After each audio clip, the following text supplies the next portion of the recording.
I got hired last week as the new night guard for the city's central library. It sounded easy. Sit behind a desk, check security cameras, maybe walk around a few times. Honestly, I thought it would be the most boring job I'd ever had. But on my first night, I learned quickly it was anything but boring. When I showed up, the day guard handed me the keys and a thin folder. He looked exhausted, like he hadn't slept in days. As he left, he paused, then muttered, "Read the notes. Do what they say." I laughed it off at first. But when I opened the folder, I found a list of strange, handwritten rules, 10 of them. I thought it was some kind of prank, until the night began. Rule number 1. When the grandfather clock strikes midnight, lock the main doors. No exceptions. The library was massive, rows of shelves, towering ceilings, old wooden beams. By 11:59, I was still wandering, getting used to the place. That's when I heard it, the heavy toll of the grandfather clock in the lobby. Bong! My stomach tightened. The note said to lock the doors, so I rushed to the entrance. As I shoved the bolts closed, I felt resistance, like someone was pulling from the outside. I didn't look. I didn't want to. I just forced the doors shut and threw the lock. The second the bolt slid into place, the pulling stopped. I stepped back, breathing hard. That's when I realized I hadn't seen anyone through the glass. Rule number 2. If you hear pages turning in the history section, do not enter. Around 12:30, I was doing rounds.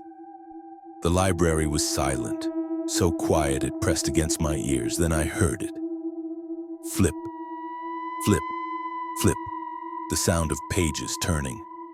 Fast, too fast for a normal reader. It was coming from the history section. My flashlight beam caught the sign overhead and I froze. I wanted to check, to prove nothing was there. But my hand tightened on the folder. Don't enter. So I stood at the edge of the hallway and listened. The pages turned faster and faster, like dozens of invisible hands rifling through books. Then suddenly, silence.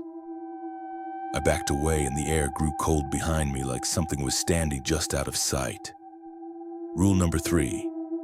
Never turn on the basement lights. By 1 o'clock, curiosity was killing me. What could be in the basement? The door was locked, but the switch for the lights was right there on the wall. I told myself I wouldn't touch it. But when I walked past, the lights flickered on by themselves. A sickly yellow glow bled up the stairs. I froze. Then I heard movement. Slow, dragging footsteps climbing upward. I slapped the switch off and slammed the door shut. The footsteps stopped instantly. My hands shook as I locked the door. From the other side came 3 heavy knocks. And then silence. Rule number 4. If you see a man reading alone, do not disturb him. Do not acknowledge him.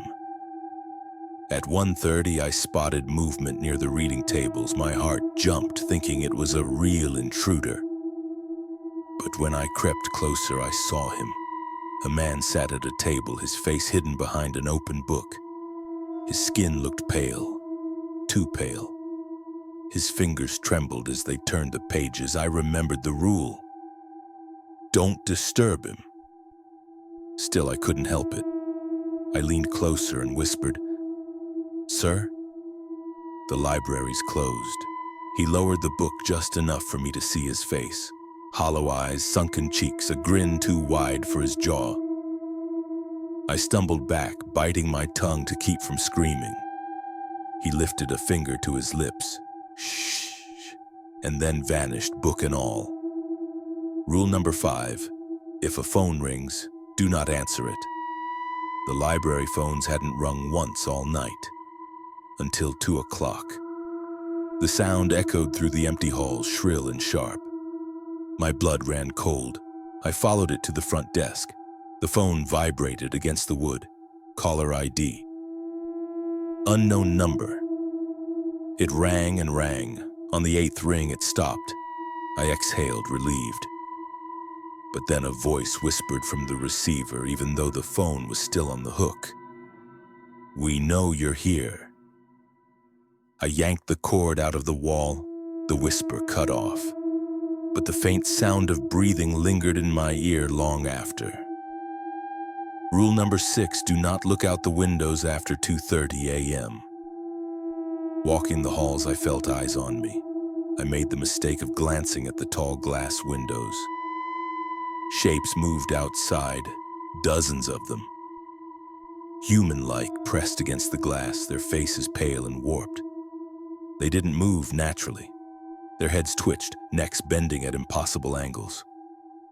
One face pressed against the glass, lips moving silently. Then another, and another. I stumbled back, heart hammering. The rule screamed in my head, "Don't look." So I lowered my gaze and kept walking, even as faint tapping followed me down the hallway. Rule number 7, if the fire alarm goes off, do not evacuate. At 3 o'clock, the fire alarm shrieked. Red lights flashed across the walls. Instinct screamed at me to run. But the rule said stay. Through the strobe lights, I saw smoke spilling into the hallway. I coughed, covering my mouth. Then I realized the smoke wasn't coming from fire. It was seeping from between the pages of open books, pouring out like black mist. And inside the smoke, I swore I saw faces screaming silently.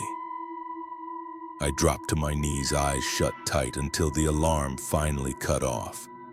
When I looked up, the smoke and the faces were gone. Rule number 8. If you hear children laughing, leave that area immediately. Around 3:30, I passed the children's section. My flashlight beam flickered. That's when I heard it. Giggles, dozens of them, playful, high-pitched. The shelves creaked as if tiny hands were running along them. A ball rolled across the floor, stopping at my feet. I froze. Then a small shadow darted between the shelves, too fast to follow. The giggling grew louder, circling me. I backed away, heart racing. And then I saw it. Tiny handprints smeared in dust across the floor, surrounding me in a ring. I bolted out of that section and didn't look back. Rule number 9. Never stay in the rare books room for more than 5 minutes. At 4 o'clock, I had to check the rare books room. The moment I stepped inside, I understood why the rule existed. The air was heavy, thick, hard to breathe.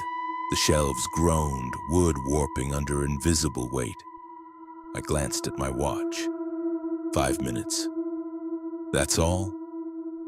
But as I turned to leave, a voice whispered behind me. "Read with us." I spun around. Books had opened themselves, pages fluttering without wind.